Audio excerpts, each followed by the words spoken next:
ഇന്നത്തെ കഥയെക്കുറിച്ച് കൂടുതലായിട്ട് ഞാൻ പറയേണ്ട ആവശ്യമില്ല. കാരണം എന്താ വെച്ചാല് കഥ തുടങ്ങി അടുത്ത നിമിഷം തന്നെ ഇതെന്താണ് സംഭവിക്കാൻ പോകുന്നതെന്ന് നിങ്ങൾക്ക് അപ്പൊ തന്നെ മനസ്സിലാവും. ഭയങ്കര ത്രില്ലിംഗ് ആയിട്ടുള്ള ഒരു സ്റ്റോറി തന്നെയാണിത്. അപ്പൊ നേരെ ആ ഒരു കഥയിലേക്ക് ചെല്ലുകയല്ലേ. കഥയുടെ ആരംഭത്തിൽ ഒരു കാറ് കാണിക്കണം. ആ കാറുള്ളത് ഒരു ട്രാഫിക് ജാമിന്റെ ഉള്ളിലാണ്. അതിലുള്ളത് ഒരു അമ്മയും രണ്ട് കുഞ്ഞുങ്ങളാണ്. അമ്മയുടെ പേര് എലി, അതുപോലെ തന്നെ മകനായിട്ടുള്ള ജോഷും ഉണ്ട്, ഇസിയും ഉണ്ട്. ഇപ്പൊ ഈ ഒരു ട്രാഫിക് ജാമിൽ ഇരിക്കുന്നതുകൊണ്ട് തന്നെ എനിക്ക് ഭയങ്കരമായിട്ട് ഇങ്ങനെ പ്രഷർ കയറി വരുന്നുണ്ട് കേട്ടോ. എന്താ വെച്ചാൽ ഡ്യൂട്ടിക്ക് പോകാനുള്ള സമയമായിട്ടുണ്ട്. ബോസ് വിളിച്ചിട്ടാണെങ്കിൽ ഭയങ്കര ഫയറിങ്ങും. അപ്പൊ പിള്ളേര് പറയുന്നുണ്ട്, എന്തിനാണ് അമ്മയായിട്ട് എപ്പോഴും ഇങ്ങനെ കൊണ്ടാക്കി തരാൻ, ഞങ്ങൾ പോയിക്കോളൂല്ലേ, വെറുതെ കുഞ്ഞു പിള്ളേരെ കൊണ്ടാക്കുന്ന പോലെ. അതൊന്നും നിങ്ങൾ നോക്കട്ടാന്ന് എലി പറയാണ്. അതിനൊരു കാരണമുണ്ട്. ഇതേ സമയത്ത് തന്നെ അവിടെ ഉണ്ടായിരുന്ന ഒരു പട്ടി വല്ലാതെ കിടന്ന് കുരക്കാണ്, കുരച്ചോണ്ടേയിരിക്കുകയാണ്. ഇത് അവിടെ ഉണ്ടായിരുന്ന ചെറിയ ആൾക്കാർ മാത്രം ശ്രദ്ധിക്കുന്നുണ്ട്. ആ കൂട്ടത്തിൽ എലി ഉണ്ടായിരുന്നു. എന്തിനായിരിക്കും ഈ പട്ടി ഇങ്ങനെ കുരച്ചോണ്ടേ ഇരിക്കുന്നത്? അതിന്റെ റിസൾട്ട് അല്പ നിമിഷത്തിനകം തന്നെ വരികയാണ്. അതായത് അവിടെ ട്രാഫിക് ജാം കൺട്രോൾ ചെയ്യുന്ന ഒരു ലേഡി പോലീസ് ഉണ്ടായിരുന്നു. അവരുടെ കാലിന്റെ ചുവട്ടിലൂടെ ആ ഭൂമി ഉണ്ടല്ലോ പതിയെ പതിയെ വിണ്ട് കീറാൻ വേണ്ടി തുടങ്ങുകയാണ്. ഇത് എന്തേ സംഭവിക്കുന്നതെന്ന് ആ ലേഡിക്കൊന്നും ആലോചിക്കാൻ പോലും പറ്റിയില്ല. അതിനു മുന്നേ ആ ഒരു നിലം മുഴുവനായിട്ട് തകർന്ന് താഴേട്ടങ്ങ് വലിയാണ്. കണ്ടു നിന്ന ആൾക്കാരൊക്കെ ഒരു നിമിഷം ഒന്ന് സ്റ്റെക്ക് ആയിപ്പോയി. ഇതെന്തേ സംഭവിക്കുന്നത്? മാത്രല്ല അവിടെ മാത്രമല്ല, അതിന്റെ ചുറ്റുള്ള ഭാഗം തകർന്ന് താഴേക്ക് പോയിക്കൊണ്ടിരിക്കുകയാണ്. ഇപ്പൊ എലി ഒന്നും നോക്കില്ല. കാറ് ബേക്കിൽ ആളുണ്ടോ അല്ലെങ്കിൽ ബേക്കിൽ വേറെ കാറുണ്ടോ ഒന്നും നോക്കാതെ ഒരേറ്റ റിവേഴ്സലുകളാണ്. എടുത്ത് പോകുന്നതിന്റെ അടുക്ക് വേറൊരു കാറിനിട്ട് കുത്തുന്നുണ്ട്. ഇനി അങ്ങോട്ട് പോകാൻ പറ്റില്ല. സോ ഇറങ്ങി ഓടുകയല്ലാതെ വേറെ നിവൃത്തിയില്ല. അങ്ങനെ രണ്ട് മക്കളെയും കൂട്ടിയിട്ട് ഇപ്പൊ എലി അങ്ങനെ ഓടുകയാണ്. ആ സമയത്താണ് ജോഷിന്റെ പെൺകുട്ടി, ചെറിയ മോളാണ്, അവിടെ വീണ് എടുക്കുന്നുണ്ടപ്പോ അവളെ സഹായിക്കാനായിട്ട് എടുക്കുകയാണ്. അവളുടെ അമ്മയുടെ കയ്യിൽ കൊടുക്കുന്നുണ്ട്. എന്നാൽ പിന്നീട് ഓടാൻ നിൽക്കുന്ന ജോഷ് അപ്പോഴേക്കും ആ ഒരു കുഴിയിലേക്ക് വീണ് പോകാണ് കേട്ടോ. അവനെ രക്ഷിക്കാനായിട്ട് അങ്ങോട്ടേക്ക് എലിയും മിസ്സിയും കൂടെ ഓടി വന്നെങ്കിലും കിട്ടിയില്ല. ഇപ്പൊ അങ്ങോട്ടേക്ക് നോക്കിയിട്ട് എലി നെഞ്ചു പൊട്ടി കരയാണ്. കാരണം മക്കളെന്ന് വെച്ചാൽ എലിക്ക് അത്രയും ജീവനാണ് കേട്ടോ. പക്ഷെ ഇത് അധികം നേരം നിന്നില്ല. അതിനു മുന്നേ ഈ എലി നിൽക്കുന്ന ഭാഗം ഇടിഞ്ഞു പൊളിഞ്ഞ് താഴേക്ക് വീഴാണ്. പക്ഷെ അതിനു മുന്നേ ഒരു കൈ വന്നിട്ട് എലിയുടെ കയ്യിലേക്ക് പിടിക്കുന്നുണ്ട്. മറ്റാരുമല്ല, മകളായിട്ടുള്ള ഇസി തന്നെ പരമാവധി ഹോൾഡ് ചെയ്യാൻ വേണ്ടി നോക്കുന്നുണ്ട്. എന്നാൽ അപ്പുറം ഇപ്പുറമുള്ള ആ ഒരു തിണ്ടും കാര്യങ്ങളൊക്കെ ഇടിഞ്ഞ് താഴേക്ക് വീഴാണ്. ഇത് എങ്ങോട്ടേക്ക് പോകുന്നത്, ഇതിന് എത്രത്തോളം ആഴുണ്ട് എന്ന് പോലും ഇവർക്ക് മനസ്സിലാവുന്നില്ല കേട്ടോ. കാരണം നിറയെ പൊടിപടലങ്ങളാണ്. അധിക നേരം എന്നെ പിടിച്ചോണ്ട് മോൾ അവിടെ നിൽക്കുകയാണെങ്കിൽ അവൾ ഇതിന്റെ ഇടയിലേക്ക് വീഴുന്ന എനിക്ക് ഉറപ്പായിരുന്നു. അതുകൊണ്ട് തന്നെ ഈ എലി ഉണ്ടല്ലോ ഇസിയോട് പറയാണ്, മോളെ നീ പോ. പക്ഷെ ഇസി പിടി വിടുന്നില്ല. അവസാനം എലി തന്നെ ബലമായിട്ട് അവളുടെ ആ ഒരു കൈ വിടിയിപ്പിക്കുകയാണ്. പോകുന്നതിന് മുന്നേ എലി അവളെ നോക്കിയിട്ട് ഒരുപാട് സ്നേഹമാണ്, ഒരുപാട് ഇഷ്ടമാണെന്നൊക്കെ പറഞ്ഞിട്ടാണ് പോകുന്നത്. അങ്ങനെ അവസാനം ഈ മകളുടെ മുന്നിൽ വെച്ചിട്ട് എലിയും അതിന്റെ ഉള്ളിലേക്ക് വീഴാണ്. അതായത് അമ്മയും ചേട്ടനും സ്പോട്ടിൽ വെച്ച് മരിക്കാണ് കേട്ടോ. ഈ ഒരു കാഴ്ച കണ്ട് ഇസി ഇനി അവിടുന്ന് ഓടിയല്ലാതെ രക്ഷയില്ല. അപ്പോഴേക്കും അവിടേക്ക് ഇടിഞ്ഞു പൊളിഞ്ഞ് വീണോണ്ടിരിക്കുകയാണ്. ഇപ്പൊ ഇസി അവിടുന്ന് ഓടുന്നുണ്ട് ആ ഒരു പൊടിപടലങ്ങൾക്കിടയിലൂടെ. ഇതേ സമയത്ത് തന്നെ അവളുടെ കാല് കാണിക്കാൻ കേട്ടോ. അവൾക്ക് കാലില്ല, ഒരു കാലെങ്ങനെയും അറ്റ പോയിട്ടുണ്ട്. അതിന് പകരം ഇപ്പൊ ഒരു വെപ്പുകാലാണ്. ഇത് വെച്ചാണ് അവൾ ഓടുന്നത്. ആ ഒരു വലിയ വിപത്തിൽ നിന്നും അവള് രക്ഷപ്പെടാണ്. ആ കുടുംബത്തിലെ അവള് മാത്രം രക്ഷപ്പെട്ടു. ഇതിന് ശേഷമാണ് ഈ ഒരു സംഭവ സ്ഥലം മുകളിൽ നിന്നും കാണിക്കുന്നത്. ചെറുതൊന്നുമല്ല, ഒരു മാസീവായിട്ടുള്ള വലിയൊരു കുഴി തന്നെ ആ ഒരു നഗരത്തിന്റെ നടുവിലായിട്ട് രൂപപ്പെട്ടിരിക്കുകയാണ്. ഇവിടെയാണ് ഈ കഥയുടെ ടൈറ്റിൽ എഴുതി കാണിക്കുന്നത് ലാപ്രിയ. ഈ സ്ഥലത്തിന്റെ പേര് തന്നെയാണത്, ലാപ്രിയ. അടുത്ത സീനിൽ കാണിക്കുന്നത് ഗാവിൻ എന്ന് മറ്റൊരാളെയാണ്. ഇയാളുടെ കണ്ണുകളിലേക്ക് എന്തൊക്കെയോ ചില വിഷ്വൽസ് വന്നു പോകുന്നുണ്ട്. ഒരു കല്ല്, അതുപോലെ തന്നെ എവിടെയോ ഇരിക്കുന്ന ഒരു പക്ഷി. അതെന്തായാലും ഇപ്പൊ ഒന്നും ഈ ഒരു സമയത്തുള്ള പക്ഷിയൊന്നുമല്ല, ഒരു വ്യത്യസ്തനായ പക്ഷി. അങ്ങനെ എന്തൊക്കെയോ കാഴ്ചകൾ കണ്ണു മിഞ്ഞി പറയാണ്. അതുപോലെ തന്നെ ഗാവിൻ, ഇയാളുടെ പേര് ഗാവിൻ എന്നാണ്. ഗാവിൻ കയ്യിലുണ്ടായിരുന്ന ഒരു ഫോട്ടോയിലേക്ക് നോക്കുന്നുണ്ട്. അതായത് ആ ഫോട്ടോയിൽ അദ്ദേഹത്തിന്റെ ഭാര്യ, മക്കള് രണ്ടുപേര്, അതായത് എലി, ജോഷി, ഇസി. അദ്ദേഹത്തിന്റെ കുടുംബമാണത്. എന്നാൽ കുടുംബത്തിന് സംഭവിച്ച കാര്യങ്ങളൊന്നും ഈ ഗാവിന് പറയുന്നില്ല. അതേ ഇപ്പോ ആ ഫോട്ടോയിലും നോക്കിയിട്ട് ഒന്ന് നെടുവീർപ്പിട്ടുകൊണ്ട് നേരെ അവിടെ ഉണ്ടായിരുന്ന ഒരു എയർഫോഴ്സിന്റെ ഓഫീസിന്റെ ഉള്ളിലേക്ക് ചെല്ലുകയാണ്. അദ്ദേഹത്തിന്റെ ജോലിയുമായിട്ടുള്ള എന്തൊക്കെയോ ഇഷ്യൂ അവിടെ ഉണ്ടായിരുന്ന ഒരു ഓഫീസറുമായിട്ട് സംസാരിക്കാനാട്ടോ. അതായത് 2 വർഷങ്ങൾക്ക് മുന്നേ എന്തോ ഒരു അപകടം പറ്റി അദ്ദേഹം താഴേക്ക് പതിച്ചിട്ടുണ്ടായിരുന്നു. അതിനുശേഷം ഇദ്ദേഹത്തിന് ആ ഒരു ജോലിയിൽ സ്ഥിരതയോ കാര്യങ്ങളോ ഒന്നും ലഭിക്കുന്നില്ലേ, ഏതാണ്ട് അത് പോയ മട്ടാണ്. ഇതേ സമയത്ത് തന്നെ ഗാവിൻ പറയാണ്, എനിക്ക് വീണ്ടും അത് പറപ്പിക്കേണ്ട, എന്തെങ്കിലുമൊക്കെ ഒരു ജോലി ഇവിടെ കിട്ടിയാൽ മതി, കുടുംബക്കിള്ളയാണ്. ഇപ്പൊ ആ ഒരു ഓഫീസറും നമുക്ക് നോക്കാന്നൊക്കെ പറഞ്ഞിട്ട് ഗാവിനെ പുറത്തേക്ക് വിടുകയാണ്. ഇതേ സമയത്താണ് എല്ലാവരും ഓടിപ്പോയിട്ട് വാർത്തയിലേക്ക് നോക്കുന്നത്. അതായത് വാർത്തയിൽ ഇപ്പൊ നടന്ന ആ ഒരു സംഭവം കാണിക്കുന്നുണ്ട്. അതായത് ലാബ്രയിൽ ഇതുപോലെ വലിയൊരു ഹോൾ ഉണ്ടായിരിക്കുകയാണ്. ഇതെന്താണെന്ന് അറിയില്ല. അതിശയത്തോട് കൂടിയിട്ട് ഗാവിനും അത് നോക്കിക്കൊണ്ടിരിക്കുമ്പോൾ മകളെ വിളിക്കാണ്, അതായത് ഇസി വിളിച്ചിട്ട് അവൾക്ക് സംസാരിക്കാൻ പറ്റുന്നില്ല. അച്ഛാന്ന് വെച്ചാൽ ഇങ്ങനെ കിതക്കയില്ലാതെ ഒന്നും പറയുന്നില്ല. ഇപ്പൊ ഗാവിൻ പറയുന്നുണ്ട്, മോളെ ശ്വാസം അടക്കി പിടിക്കുക, എവിടെയുള്ളത്, ഞാൻ അങ്ങോട്ടേക്ക് വരാന്ന് പറയാണ്. ഇപ്പൊ ഇസി ലൊക്കേഷൻ പറഞ്ഞു കൊടുക്കണം. അങ്ങോട്ടേക്ക് ഗാവിൻ ഓടി ചെല്ലുന്നുണ്ട്. അവിടെ എത്തി നോക്കുമ്പോൾ അവളുടെ ദേഹത്ത് പരിക്കും കാര്യങ്ങളൊക്കെ ഉണ്ടായിരുന്നു. അതിലൊക്കെ മരുന്ന് വെച്ചു കൊടുത്തോണ്ടിരിക്കുകയാണ് അവിടുത്തെ ഓഫീസർ. ഇപ്പൊ ഓടി വന്നിട്ട് ഇസി ഈ ഗാവിനെ കെട്ടിപ്പിടിക്കുകയാണ്. എന്താ കാര്യം ചോദിച്ചപ്പോ അതിന്റെ ഉള്ളിലേക്ക് അമ്മയും ചേട്ടനും വീണുപോയി. അവളെ സമാധാനിപ്പിക്കുകയാണ് ഇപ്പൊ ഗാവിന്. അതുപോലെ തന്നെ ഗാവിനും ഒരുമാതിരി സമനില തെറ്റിയതുപോലെ ആവുകയാണ്. ഈ ഒരു സമയത്താണ് അവിടെ ഉണ്ടായിരുന്ന എല്ലാവരെയും അത്ഭുതപ്പെടുത്തിക്കൊണ്ടൊരു കാര്യം സംഭവിക്കുന്നത്. അതെന്താണെന്ന് വെച്ചിട്ടുണ്ടെങ്കിൽ ഈ ഒരു ഹോൾ ഉണ്ടല്ലോ, ഇതിന്റെ ഉള്ളിൽ നിന്നും ഒരുപാട് പക്ഷികൾ പുറത്തേക്ക് വന്ന് പറക്കുകയാണ്. ഒരുമാതിരി കഴുകന്മാരെ പോലെ തോന്നിക്കുന്ന, അതായത് ഗാവിന്റെ ആ ഒരു എന്താ പറയാ തോന്നലുകളിൽ ഇടയ്ക്ക് കാണാറുള്ള അതുപോലത്തെ ചില പക്ഷികൾ. വലിയൊരു അമ്പരപ്പില് ഇവരെല്ലാവരും അതിനെ നോക്കി നിൽക്കുകയാണ്. ഇവിടെ സീൻ കെട്ട ഈ അടുത്ത സീനില് ഒരാളിങ്ങനെ കണ്ണ് തുറക്കാൻ വേണ്ടി ശ്രമിക്കുന്നുണ്ട്. അതുപോലെ തന്നെ അയാളുടെ ആ ഒരു ഓർമ്മയും കാണിക്കുന്നുണ്ട്. ആ ഓർമ്മയിൽ വരുന്നത് ഇസിയാണ്. അതായത് ആ കണ്ണ് തുറക്കാൻ നോക്കുന്നത് മറ്റാരും ആരുമല്ല എലി തന്നെയാണ്. എവിടെയോ ചെന്ന് വീണിരിക്കുകയാണ്. എന്ന് അവള് മരിച്ചിട്ടുമില്ല. അവളുടെ ആ ഒരു ബോധം റിക്കവർ ആവാൻ നോക്കുകയാണ്. അതുപോലെ തന്നെ ഇസി ആ ഒരു കുഴിയിലേക്ക് വീണില്ലേ, കുഴിയിലേക്ക് വീഴുന്ന സമയത്ത് ഒരു പച്ചയും നീലയും കലർന്ന ഒരു വെളിച്ചം, ആ വെളിച്ചത്തിന്റെ ഉള്ളിലേക്കാണ് അവള് പോകുന്നത്. പക്ഷെ അതിന്റെ ഉള്ളിലേക്ക് കയറി കഴിഞ്ഞപ്പോ പിന്നൊന്നും ഓർമ്മയില്ല. ഇപ്പൊ പെട്ടെന്ന് ഇസിയല്ല എലി കണ്ണു തുറക്കുകയാണ്. നോക്കുമ്പോ ഏതോ ഒരു സ്ഥലം, ചുറ്റും നോക്കുകയാണ്, നാഗരികത ഒന്നും തന്നെയില്ല. അതായത് ഒരു ബിൽഡിങ്ങും അവിടെ കാണാനില്ല. പകരം ആകാശത്ത് ഈ പറഞ്ഞതുപോലെയുള്ള നീലയും പച്ചയും കലർന്ന ഒരു നീണ്ട വെളിച്ചം മാത്രം. വല്ലാത്ത അത്ഭുതത്തില് അവളത് നോക്കി നിൽക്കുകയാണ്. അതുപോലെ തന്നെ ജോഷിനെ വിളിക്കുന്നുണ്ട്, ഫോൺ എടുത്ത് നോക്കുന്നുണ്ട്. ഫോണിൽ ഒരു തരി പോലും സിഗ്നൽ ഇല്ല. പിന്നെ അവിടെ നിന്നും ഈ ഒരു എലി ഉണ്ടല്ലോ, ആ പോകുന്ന സമയത്ത് അവിടെ തന്നെ ഒരു പരന്ന പാറക്കല്ല് കാണിക്കുകയാണ്. ആ പാറക്കല്ലിൽ ഒരു കൈപ്പത്തി പടർന്നിട്ടുണ്ട്. ചുവന്ന നിറത്തിലുള്ള ഒരു കൈപ്പത്തിയാണത്. എന്തായാലും ജോഷിനെ വിളിച്ചുകൊണ്ട് എലി ഇവിടുന്ന് പോകുന്ന സമയത്ത് അവൾക്ക് ഏറ്റവും പ്രിയപ്പെട്ട ഒരു സാധനം ഇവിടെ വീണു പോയ കാര്യം അവൾ അറിയുന്നില്ല. അതായത് അവളുടെ എൻഗേജ്മെന്റ് റിംഗ്. ജോഷിനെ വിളിച്ച് മുന്നോട്ടേക്ക് ഇപ്പൊ പോയിക്കൊണ്ടേയിരിക്കുകയാണ്. അങ്ങനെ പോകുന്ന സമയത്ത് ഒരു മനുഷ്യൻ അങ്ങനെ തിരിഞ്ഞു നിൽക്കുന്നുണ്ട്. അയാൾ വല്ലാതെ ഭയന്ന് നിൽക്കുകയാണ്. അത് അയാളുടെ മുഖം കണ്ടപ്പോ മനസ്സിലായി. ഇപ്പോ എന്താ പറയാ, എലി പറയാണ്, എലിയെ കണ്ട സമയത്തിന് ഇയാൾ ഗണ്ണ് ചൂണ്ടുന്നുണ്ട് കേട്ടോ. അയാളുടെ പേര് കൊളിയമ്മ എന്നാണ്. ഓക്കെ ഞാൻ നിങ്ങളൊന്നും ചെയ്യില്ല. എന്താണ് ഇവിടെ സംഭവിച്ചത്, നമ്മൾ എവിടെയാണ് ചോദിക്കുമ്പോ അയാൾക്കും യാതൊരു ഐഡിയ ഇല്ല. ഇതേ സമയത്തിന് ഒരുപാട് പുക പൊതുന്നത് എലി കാണാണ്. അങ്ങോട്ടേക്ക് എലി ഓടി ചെല്ലുന്നുണ്ട്. ഈ കൊളിമാൻ വേണ്ടാന്ന് പറയുന്നുണ്ട്. എന്തായാലും എലി അങ്ങോട്ടേക്ക് ഓടി ചെന്ന് നോക്കുമ്പോ ഒരുപാട് കാറുകള്, ബിൽഡിങ്ങിന്റെ അവശിഷ്ടങ്ങള്, ഇതെല്ലാം അവിടെ അങ്ങനെ വീണ് കിടക്കാണ്. അവിടെ ഒരുപാട് ആൾക്കാരുണ്ടായിരുന്നു. അതിലൂടെ ജോഷിനെ വിളിച്ച് നടക്കുന്ന സമയത്ത് ആ കൂട്ടത്തില് ജോഷ് ഉണ്ടായിരുന്നു. ജോഷ് ഓടി വന്നിട്ട് എലിയെ കെട്ടിപ്പിടിക്കുകയാണ്. എന്തോ ഭാഗ്യത്തിന് രണ്ടുപേരും രക്ഷപ്പെട്ടിരിക്കുകയാണ്. അമ്മയോട് അവൻ ചോദിക്കുന്നുണ്ട്, അമ്മ നമ്മൾ എവിടെയാണ്, ഇവിടെ എന്തായി സംഭവിക്കുന്നത്? എന്നാൽ എലിക്കും യാതൊരു ഐഡിയ ഉണ്ടായിരുന്നില്ല ഇതിനെ കുറിച്ച്. ഇതേ സമയത്ത് തന്നെ അങ്ങോട്ടേക്ക് ഒരു ലേഡി വരുന്നുണ്ട്. അവര് പോലീസുകാരി എന്നൊക്കെ പറയുന്നുണ്ട് കേട്ടോ.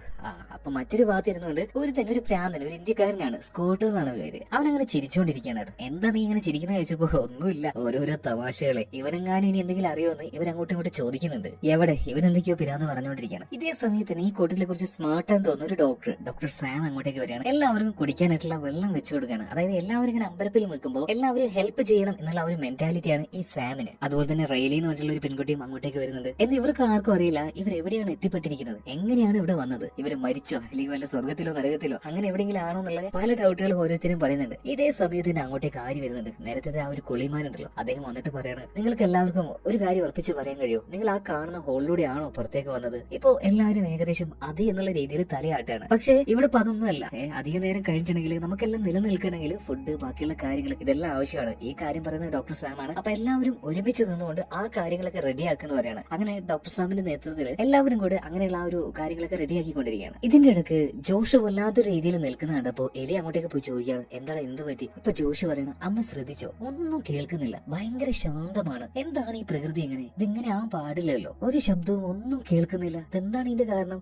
എനിക്ക് എന്ത് പറയണം, ഞാൻ എന്തായാലും ഇപ്പൊ വരാന്ന് പറഞ്ഞിട്ട് അവൻ ആ ഒരു കാട്ടിലേക്ക് പോകണം. എന്തിനാന്ന് വെച്ചപ്പോ ബാത്റൂമിൽ പോകാൻ വേണ്ടിട്ടാന്ന് പറയാം. ഇപ്പൊ മറ്റൊരു ഭാഗത്ത് അവിടെ കിടക്കുന്ന കാറുകളെല്ലാം തകർന്നു കിടക്കാണല്ലോ. സോ ഇതിന്റെ ഉള്ളിൽ ഓരോന്നിലും പോയിട്ട് ഭക്ഷണമോ ബാക്കിയുള്ള സാധനങ്ങളോ മരുന്നുകളോ എന്തെങ്കിലുമൊക്കെ കിട്ടാണ് ഇതിങ്ങനെ കളക്ട് ചെയ്തുകൊണ്ടിരിക്കുകയാണ്. ഇപ്പൊ ഒരു കാറിന്റെ അടുത്തേക്ക് റെയിലി വന്ന് നോക്കുമ്പോൾ അതിന്റെ ഉള്ളിൽ കുറെ പാക്കറ്റ് കാണാണ്. അവിടെ തന്നെ ഈ സ്കോട്ട്, അതായത് ആ ഇന്ത്യക്കാരനുണ്ട്. ഇവര് നോക്കുമ്പോൾ അത് മുഴുവൻ കൊക്കെയിനായിരുന്നു. ഇവർ ആദ്യം ഒന്ന് ഞെട്ടി. എന്നിട്ട് ഈ റെയിലി ഈ സ്കോട്ടിനോട് പറയണം, ഈ വിവരം നീ ഇപ്പൊ തൽക്കാലം ആരോടും പറയണ്ട. ഇതേ സമയത്ത് തന്നെ കാട്ടിലേക്ക് പോയ ജോഷ് ആരോടോ ഒച്ചയും പാലും ഉണ്ടാക്കുന്നത് ഈ എലി കേൾക്കണം. അങ്ങോട്ടേക്ക് പോയി നോക്കുമ്പോൾ അവർ പോലീസുകാരിയാണ്. അതായത് എന്തോ ഒരു ഫുഡ് കിട്ടിയപ്പോ അവര് മാത്രമായിട്ട് അത് ഒളിപ്പിച്ചു വെക്കാൻ നോക്കുകയാണ്. എല്ലാവരും കൂടി ഇങ്ങനെ ഒരു പരിപാടി ചെയ്യുമ്പോൾ നിങ്ങൾ മാത്രം ഇങ്ങനെ ചെയ്യുന്നത് മോശമല്ലേ എന്ന് ഇപ്പൊ എലി ചോദിക്കുമ്പോൾ, അതൊന്നും പ്രശ്നമില്ല, എനിക്ക് വേണ്ടത് ഞാൻ എടുക്കുന്ന പറഞ്ഞിട്ട് അവർ ആ എടുത്ത് വെച്ച പെട്ടി ഉണ്ടല്ലോ അതെടുത്ത് വെച്ച് അവരങ്ങ് പോവാണ്. പക്ക സെൽഫിഷ് ക്യാരക്ടർ. എന്തായാലും ഇതിന് ശേഷം എലിയും ജോഷും കൂടെ വീണ്ടും ഓരോ കാര്യങ്ങൾ തേടിക്കൊണ്ടിരിക്കുകയാണ്. എല്ലാവരും തേടുന്നുണ്ട് കേട്ടോ. ആ ഒരു സമയത്താണ് എലിയും ജോഷും അവിടെ കിടക്കുന്ന ഒരു വാനിൽ ഒരാളെ മരിച്ചു കിടക്കുന്നത് കാണുന്നത്. പെട്ടെന്ന് കണ്ടപ്പോ ഇവരൊന്ന് ഷോക്കായി പോകുന്നുണ്ട്. ഇതേ സമയത്തിന് ഇവരുടെ മുന്നിലേക്ക് പട്ടിയാണോ ചെന്നായാണോ നരിയാണോ ഇതൊന്നും അറിയില്ല, ഏകദേശം അതുപോലെ തോന്നിക്കുന്ന ഭയങ്കര ബ്രോട്ടിൽ ആയിട്ടുള്ള ഒരു സാധനം വരികയാണ്. ഇതിനെ കണ്ടപ്പോ തന്നെ ഇവർ പേടിച്ച് ഓടുന്നുണ്ട്. ഇവരുടെ പിന്നാലെ വരുന്ന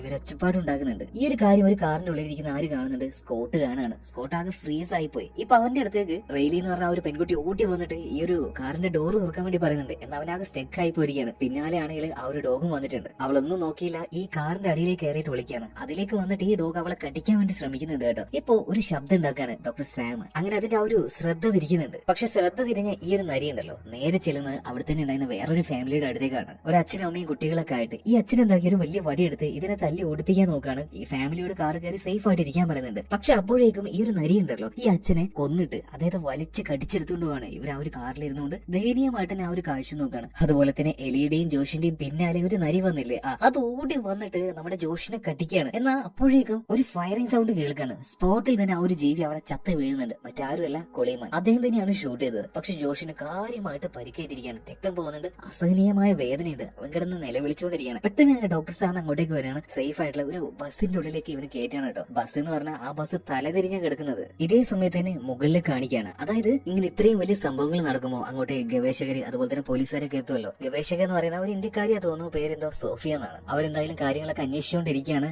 ഇതിന്റെ ഉള്ളിലേക്ക് പോരുടെ കാര്യം എന്തായാലും കഷ്ടമാണ്. എന്തായാലും അവരെ ജീവനോട് കിട്ടുമെന്ന് തോന്നുന്നില്ല. അപ്പൊ ഈ ഒരു കാര്യം കേൾക്കുന്നുണ്ട് നമ്മുടെ ഇസി കേൾക്കുന്നുണ്ട്. അവള് ഭയങ്കര വിഷമത്തിൽ അവിടെ നിൽക്കുമ്പോൾ വീണ്ടും അങ്ങോട്ടേക്ക് ഗാവിൻ വന്നിട്ട് അവളെ സമാധാനിപ്പിക്കാണ്. എന്നാൽ പെട്ടെന്ന് ഗാവിൻ എന്തോ തല ഇറങ്ങുന്നത് പോലെ ചില വിഷ്വൽസിൽ ഇയാളുടെ കൺമുന്നിലൂടെ പോകുന്നുണ്ട്. ആ ഒരു വിഷ്വലില് ഭാര്യയായിട്ടുള്ള എലിയെ കാണുന്നുണ്ട്, ജോഷിനെ കാണുന്നുണ്ട്. അപ്പൊ എന്താ പറ്റിയെന്ന് ഈ ഗാവിനോട് ഇസി ചോദിക്കുമ്പോൾ ഒന്നുമില്ല മോളെ, ഒരു തലവേദന പോലെ. അച്ഛാ എനിക്കും അറിയാം, നിങ്ങൾക്ക് അറിയാം, നിങ്ങൾക്ക് എന്തൊക്കെയോ കാര്യങ്ങൾ ഇടയ്ക്കിടയ്ക്ക് കാണാറുണ്ടെന്ന് എനിക്ക് നന്നായിട്ട് അറിയാം. എന്താ കാര്യം ചോദിച്ചപ്പോ ഗാവിൻ പറയാണ്, അത് മോളെ എല്ലായ്പ്പോഴും ഒരു വ്യക്തത ഇല്ലാത്ത കാഴ്ചയാണ് ഞാൻ കണ്ടത്. പക്ഷെ ഇത്തവണ ഞാൻ കണ്ടത് ജോഷും അതുപോലെ തന്നെ എലിയും, ഇവർ രണ്ടുപേരെയാണ്. എനിക്ക് ഉറപ്പാണ് അവരെവിടെയോ ജീവിച്ചിരിപ്പുണ്ട്. എനിക്ക് ആരോടെങ്കിലും ഒന്ന് സംസാരിക്കണം. ഇതേ സമയത്ത് ഇസി പറയുന്നുണ്ട്, അച്ഛാ ഇതൊക്കെ വെറും തോന്നലാണ്, അത് നിങ്ങൾ ആദ്യം മനസ്സിലാക്കണേ. അല്ല മോളെ, എനിക്ക് എന്തൊക്കെയോ ചില സംശയങ്ങൾ തോന്നുന്നുണ്ട്. രാവിലെ നമ്മൾ ഇവിടെ നിൽക്കുമ്പോൾ അതിന്റെ ഉള്ളിൽ നിന്ന് വന്ന ആ ഒരു പക്ഷികളെ കണ്ടോ, അതിനെന്തെങ്കിലും വ്യത്യസ്തത നിനക്ക് തോന്നിയായിരുന്നോ? എനിക്ക് സംസാരിക്കാം. ആരായിരിക്കും ഇതിന്റെ ഇൻചാർജ്? എന്താണ് അച്ഛാ, അച്ഛൻ എന്താണ് അവരോട് സംസാരിക്കാൻ പോകുന്നത് ചോദിച്ചപ്പോ എനിക്ക് അവരോട് സംസാരിക്കണം മോളെ, എങ്ങനെയെങ്കിലും അവരെ രക്ഷിക്കണം നമുക്ക്. ഇതേ സമയത്ത് തന്നെ ഇതിന്റെ ഇൻചാർജ് ആയിട്ടുള്ള ഡോക്ടർ സോഫിയെ കാണിക്കുന്നുണ്ട്. അതുപോലെ തന്നെ സോഫിയുടെ കൂടെ ഒരു ഉദ്യോഗസ്ഥനും വന്നിട്ടുണ്ട്, ആഡംസ്. ഒരു സീനിയർ ഇൻവെസ്റ്റിഗേഷൻ ഓഫീസറാണ്. അവിടെ ഉണ്ടായിരുന്ന എല്ലാ സയന്റിസ്റ്റുകളും ഇദ്ദേഹത്തെ പരിചയപ്പെടുകയാണ്. മാത്രമല്ല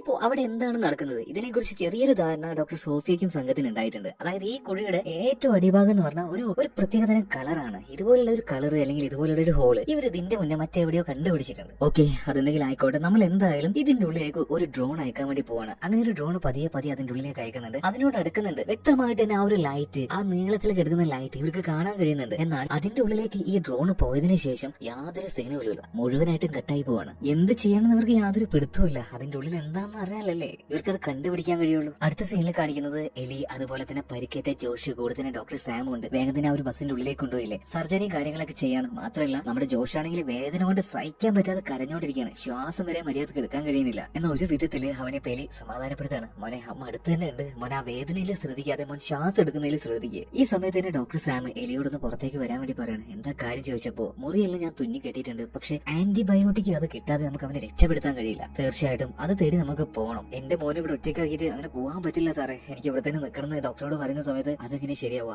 ആന്റിബയോട്ടിക് ഇല്ലെങ്കിൽ അവൻ ഉറപ്പായിട്ടും മരിച്ചു. നമുക്ക് എന്തെങ്കിലും അതാ റെയിലി വരുന്നു, അവളെ ഏൽപ്പിക്കാന്ന് പറയാണ്. റെയിൽ നീ എന്തായാലും അവന് നോക്കില്ലേ, ജോഷിയെ നോക്കില്ലെന്ന് പറഞ്ഞപ്പോ റെയിൽ സമ്മതിക്കാണ്, ഞാൻ നോക്കിക്കോളാന്ന് പറയാണ്. ഇതേ സമയത്ത് തന്നെ എലി നേരെ ജോഷിന്റെ അടുത്തേക്ക് പോയിട്ട് മോനെ ഞാൻ ഇപ്പൊ വരാട്ടോ, കുറച്ച് മരുന്നുകൾ സംഘടിപ്പിക്കണം, അമ്മയോട് പോയില്ലേ എന്ന് അവൻ പറയുന്നുണ്ടെങ്കിലും അമ്മ വേഗം വരൂട്ടോ എന്ന് പറഞ്ഞിട്ട് വേഗം തന്നെ എലി ഇവിടുന്ന് പോവാണ്. ഇവിടെ സീൻ കെട്ടായി അടുത്ത സീനില് കാടിന്റെ ഉൾഭാഗത്ത് കാണിക്കാണ്. അവിടെ തന്നെ കൊലയുമാനെ കാണിക്കുന്നുണ്ട്. പക്ഷെ എല്ലാവരും പോലെ അല്ലേ ഈ മനുഷ്യൻ, ഭയങ്കരമായിട്ട് എന്തൊക്കെയോ ഉള്ളിൽ വിഷമമുള്ളേ തോന്നുന്നു. ഇയാൾ ഈ ഗണ്ണ് വെച്ചിട്ടുണ്ടല്ലോ, ഇയാളുടെ കയ്യിൽ ഗണ്ണുണ്ട്, അത് വെച്ച് സ്വയം ആത്മഹത്യ ചെയ്യാൻ വേണ്ടി നോക്കാണ്. എന്നാൽ ഇതേ സമയത്താണ് അങ്ങോട്ടേക്ക് ഡോക്ടർ സാമും അതുപോലെ തന്നെ എലിയും വരുന്നത്. ഇവര് വന്നിട്ട് പറയാണ് ചെയ്യരുത് ചെയ്യരുത്.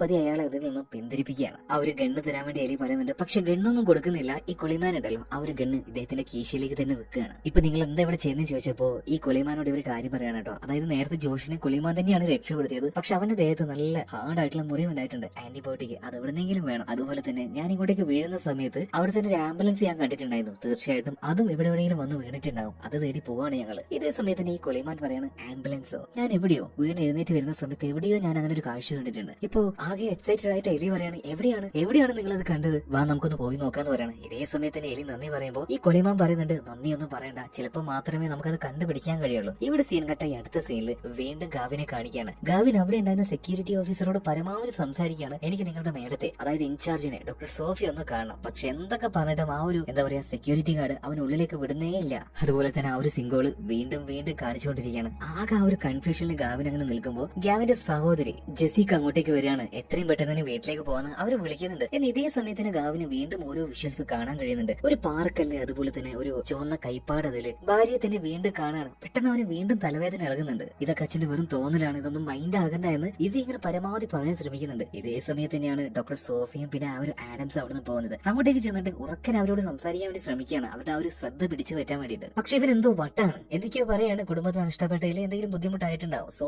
ഇവര് മൈൻഡ് ചെയ്യാതെ മുന്നോട്ടേക്ക് പോകുന്ന സമയത്ത് ഈ ഗാവിൻ ഉണ്ടല്ലോ ഒരു കാര്യം വിളിച്ചു പറയാണ്, നിങ്ങളിപ്പോ അതിന്റെ ഉള്ളിലേക്ക് ഒരു ഡ്രോൺ അയച്ചില്ലേ, അതിന്റെ നമ്പറും കാര്യങ്ങളും എനിക്കറിയാം. ഇതിപ്പോ ഇങ്ങനെ ഇവനറിയുന്നത്. ഇപ്പൊ ഇവനെ കൂടെ കടത്തി വിടാൻ വേണ്ടിട്ട് ഡോക്ടർ സോഫിയ പറയാണ്. അങ്ങോട്ടേക്ക് വന്ന സമയത്ത് ഗാവിൻ പറയാണ് നിങ്ങൾ അയച്ച ആ ഒരു ഡ്രോണിന്റെ നമ്പർ ഇതല്ലേ എന്ന് കറക്റ്റ് ആയിട്ട് പറഞ്ഞു കൊടുക്കുകയാണ്. കാരണം ഈ ഗാവിൻ അവന്റെ ആ ഒരു വിഷ്വലൈസേഷൻ ഉണ്ടല്ലോ, അതായത് അവൻ കാണുന്ന ഓരോ കാഴ്ചകൾ അതിൽ തകർന്ന് വീണ ആ ഒരു ഡ്രോണും കാണുന്നുണ്ടായിരുന്നു. അവൻ പറഞ്ഞു കൊടുത്ത ആ ഒരു ഡ്രോണിന്റെ നമ്പർ അതിന്റെ പുറത്ത് എഴുതി വെച്ചിട്ടുണ്ടായ നമ്പറാണ്, അത് കറക്റ്റ് ആയിരുന്നു. ഇതെങ്ങനെയാണ് ഇവൻ അറിയാൻ കഴിഞ്ഞത്, അവരൊക്കെ എവിടെയുള്ളതെന്ന് ചോദിക്കുന്ന സമയത്ത് ഇപ്പൊ ഗാവിൻ പറയാണ് എനിക്കറിയില്ല, പക്ഷെ ഒരു കാര്യം ഉറപ്പുണ്ട്, അവരെല്ലാവരും ജീവനോടെ ഉണ്ട്. ഇതൊക്കെ എങ്ങനെയാണ് നിങ്ങൾക്ക് അറിയുന്ന ചോദിച്ചപ്പോ ഇതൊക്കെ എനിക്ക് അറിയാൻ കഴിയുന്നുണ്ട് എന്ന് പറഞ്ഞപ്പോ ഇതെന്തോ കൂടിയ കേസാണ്, ചിലപ്പോ എങ്ങാനും അതിന്റെ ആ ഒരു നമ്പർ അറിഞ്ഞു വെച്ചിട്ട് നമ്മളെ വെറുതെ കളിപ്പിക്കാൻ വരികയാണ്, ഒന്ന് പൊയ്ക്കെന്ന് പറഞ്ഞിട്ട് ഗാവിനെ ഇവർ ഒഴിവാക്കി വിടുകയാണ്. എന്തായാലും ഇതിനുശേഷം ജെസിക്കയുടെ കൂടെ അവരുടെ വീട്ടിലേക്ക് ഇപ്പോ ഇസിയും അതുപോലെ തന്നെ ഗാവിനും ചെല്ലുന്നുണ്ട്. എന്നാൽ അവിടെ എത്തിയ സമയത്ത് കുറെ ഫോട്ടോസ് ഒക്കെ എടുത്ത് പരതുകയാണ്. അതായത് എന്തോ തേടിക്കൊണ്ടിരിക്കുകയാണ്. ഗാവിന് ഉറപ്പാണ് ജോഷും അതുപോലെ തന്നെ എലിയും മരിച്ചിട്ടില്ല, അവരെവിടെയോ ഉണ്ട്, അവരെ കണ്ടുപിടിക്കണം. ഇപ്പൊ ഗാവിന്റെ ഈ ഭ്രാന്തമായിട്ടുള്ള കളി കണ്ടപ്പോ മകളായിട്ടുള്ള ഇസി കരഞ്ഞുകൊണ്ട് തന്നെ ഇയാളുടെ അടുത്ത് പറയാണ്, അച്ഛ ഒന്ന് അടങ്ങ് അടങ്ങ്, നിങ്ങളുടെ മനസ്സിലാക്ക്, അവര് പോയി അച്ഛ, എലി പോയി, നിങ്ങളുടെ ഭാര്യ പോയി, ജോഷ് മരിച്ചുപോയി. കണ്ണ് നിറഞ്ഞ് കലങ്ങി ഒഴുകിയിട്ടാണ് ഇപ്പോ ഈ ഒരു കാര്യം ഇസി പറയുന്നത്. പിന്നെ അവളൊന്നും മിണ്ടാതെ അവിടെ നിന്ന് പോകുന്നുണ്ട്. എന്നാൽ അവര് പോയതിനു ശേഷവും ഗാവിൻ എന്തൊക്കെയോ ചില ചിത്രങ്ങളിലേക്ക് നോക്കിക്കൊണ്ടേ ഇരിക്കുകയാണ് കേട്ടോ. അതിലൊരു ചിത്രം ഗാവിൻ കാണാണ്, ഗാവിനും എലിയും കൂടെ നിൽക്കുന്ന ഒരു ചിത്രം. അതിന്റെ അടുത്ത് തന്നെ ഒരു പാറയുണ്ട്. പെട്ടെന്ന് ഈ ഗാവിൻ അവന്റെ വിഷ്വലിൽ കണ്ട ആ ഒരു പാറയെ ഓർക്കുകയാണ്, എന്തോ കാര്യം എന്നിട്ട് ചിന്തിക്കുന്നുണ്ട്. ഇതേ സമയം തന്നെ വീണ്ടും ആ ഒരു കുഴിക്കുള്ളിൽ കാണിക്കാണ്. ആ കുഴിക്കുള്ളിൽ എന്ന് പറയാൻ കഴിയുള്ളൂ, കാരണം എന്താണ് ആ കുഴിക്കുള്ളിൽ ഇവർ എന്താ ചെന്ന് വീണത് ഇതൊന്നും അറിയില്ല. അതുകൊണ്ട് തൽക്കാലം നമുക്ക് കുഴിക്കുള്ളിൽ തന്നെ പറഞ്ഞുകൊണ്ടിരിക്കുക. അവിടെ ഇപ്പൊ ഈ കൊളിമാന്റെ കൂടെ എലി അതുപോലെ തന്നെ ഡോക്ടർ സാം ഇവർ ആ ഒരു ആംബുലൻസ് തേടി പോയിക്കൊണ്ടിരിക്കുകയാണ് കേട്ടോ. ഈ നടക്കുന്ന സമയത്തൊന്നും കൊളിമാനെ തീരെ വയ്യ. അതുപോലെ തന്നെ എന്താണ് അവന്റെ പ്രശ്നവും കാര്യങ്ങളൊക്കെ എലി ചോദിക്കുന്നുണ്ട്. അവരെങ്ങോട്ടും ഇങ്ങോട്ട് സംസാരിക്കുകയാണ്. അതുപോലെ മക്കളുടെ കാര്യത്തിൽ എലി ഭയങ്കര സെൻസിറ്റീവ് ആണ്. എന്തായാലും കാരണം എന്നൊക്കെ ചോദിക്കുമ്പോൾ ഒരു ദിവസം പിള്ളേര് സ്കൂളിൽ പോകുമ്പോൾ അയൽവാസിയുടെ കൂടെ വിട്ടു. പക്ഷെ ആ ഒരു കാർ ആക്സിഡന്റ് ആയി. ആ ആക്സിഡന്റിലാണ് എലിയുടെ മകളുടെ ഇസിയുടെ കാല് പോകുന്നത്. ഈ ഒരു സംഭവത്തിന് ശേഷം മക്കളുടെ കാര്യത്തിൽ ഭയങ്കരമായിട്ട് എലി ശ്രദ്ധിക്കാറുണ്ട്. അതായത് അവരുടെ സ്കൂളിൽ അവരെ ഈ എലി തന്നെ കൊണ്ടേയാക്കും. അങ്ങനെ ഓരോ കാര്യങ്ങളും സംസാരിച്ചുകൊണ്ടിരിക്കുമ്പോൾ ഡോക്ടർ സാം ഇവരെല്ലാവരും വിളിക്കാണ്. നേരെ അങ്ങോട്ടേക്ക് ചെന്ന് നോക്കുമ്പോൾ അവിടെ വലിയൊരു പ്രതിമ വീണ് കിടക്കുന്നുണ്ട്. ഇത് കണ്ടപ്പോ തന്നെ കുളിമ പറയാണ്, എനിക്ക് ഓർമ്മയുണ്ട് ഈ ഒരു പ്രതിമ, അതായത് ഈ വഴിയിലൂടെ തന്നെയാണ് ഞാനൊന്ന് നടന്നു വന്നത്. അപ്പൊ ഇവിടെ എവിടെയോ തന്നെ ഉണ്ട് ആ ഒരു ആംബുലൻസ് വീണ് കിടക്കുന്നുണ്ട്. അടുത്ത സീനിൽ ജോഷിനെ കാണിക്കുകയാണ്. അവരിപ്പോ അവിടെ ഉണ്ടായിരുന്ന റെയിലിയെ വിളിക്കുന്നുണ്ട്. റെയിലിയോട് പറയണ, എനിക്ക് തീരെ കഴിയുന്നില്ല, എന്റെ ശരീരം ആകെ തണുത്ത് തുടങ്ങുന്നു. അതായത് മരണത്തോട് എടുക്കുമ്പോഴാണ് ഒരു ശരീരത്തിന് ഇങ്ങനെ തണുപ്പ് ഫീൽ ചെയ്യുക. ഈ കാര്യം പറഞ്ഞപ്പോ പെട്ടെന്ന് തന്നെ റെയിലി അവളുടെ കോട്ട് ഊരിയിട്ട് പെട്ടെന്ന് ജോഷിനെ പൊതുപ്പിച്ചു കൊടുക്കുകയാണ്. എന്നിട്ടും അവൻ ആ ഒരു തണുപ്പ് മാറുന്നില്ല. വേഗം തന്നെ റെയിലി അവനെ കെട്ടിപ്പിടിക്കുകയാണ്, ഇറക്കി പിടിക്കുകയാണ്. ഇപ്പൊ ഭൂമിയുടെ മുകളിൽ അതായത് പുറത്തിപ്പോ ഗാവിനെ കാണിക്കുകയാണ്. ഗാവിന് ഈ നട്ടപ്പാതിരിക്ക് ഒരു തൂമ്പി എടുത്ത് വന്നിട്ട് ഈ വിഷ്വലിൽ കാണുന്ന, അതായത് ഈ ഗാവിനും എലിയും കൂടി ഒരുമിച്ച് നിന്ന് ഫോട്ടോ എടുത്തില്ലേ, അതേ സ്ഥലത്തേക്ക് വന്ന് നിൽക്കുകയാണ്. അതായത് ഇവൻ ആ ഒരു വിഷ്വലിൽ കാണുന്ന കാഴ്ചയിൽ ആ ഒരു പാറ അത് ഇത് തന്നെയാണ്. അവിടെ വന്നു നിന്നിട്ട് ഇതിന്റെ ചോട്ട് എന്തിനാറിയില്ല തൂമ്പ് വെച്ച് അതങ്ങനെ കുഴിച്ചുകൊണ്ടിരിക്കുകയാണ് കേട്ടോ. അച്ഛന്റെ ഈ ഒരു ഭ്രാന്ത് കണ്ടിട്ടാണ് രാത്രി അങ്ങോട്ടേക്ക് ഇസിയും അതുപോലെ തന്നെ പെങ്ങളായിട്ടുള്ള ജെസിക്ക് എത്തുന്നത്. എന്നാൽ അച്ഛന്റെ ഈ ഒരു ഭ്രാന്ത് കണ്ടിട്ട് ഇസിക്ക് നല്ല ദേഷ്യം വരുന്നുണ്ട്. നിങ്ങൾക്ക് എന്താ ഈ നട്ടപ്പാതിരിക്ക് ഭ്രാന്തായോ, നിങ്ങൾക്ക് പണ്ടേ ഈ ഒരു സൂക്കണുണ്ട്. അങ്ങനെ അച്ഛനെ കുറെ ചീത്ത പറഞ്ഞിട്ട് അവള് തിരിച്ചു പോകുന്ന സമയത്ത് ഗാവിൻ അതൊന്നും നോക്കാതെ കുഴിച്ചുകൊണ്ടിരിക്കുകയാണ് കേട്ടോ. ഇപ്പൊ ആ കുഴിക്കുന്നതിന്റെ ഇടയിൽ എന്തോ ഒന്ന് ഗാവിന്റെ കൈകളിലേക്ക് കിട്ടുകയാണ്. ഇപ്പൊ ഇസിയെ ഉറക്കനെ വിളിക്കുന്നുണ്ട്. എന്നിട്ട് ഇസിയോട് ഗാവിൻ ചോദിക്കുകയാണ്, ഇസി നിനക്കൊരു കാര്യം ഉറപ്പ് പറയാൻ കഴിയോ,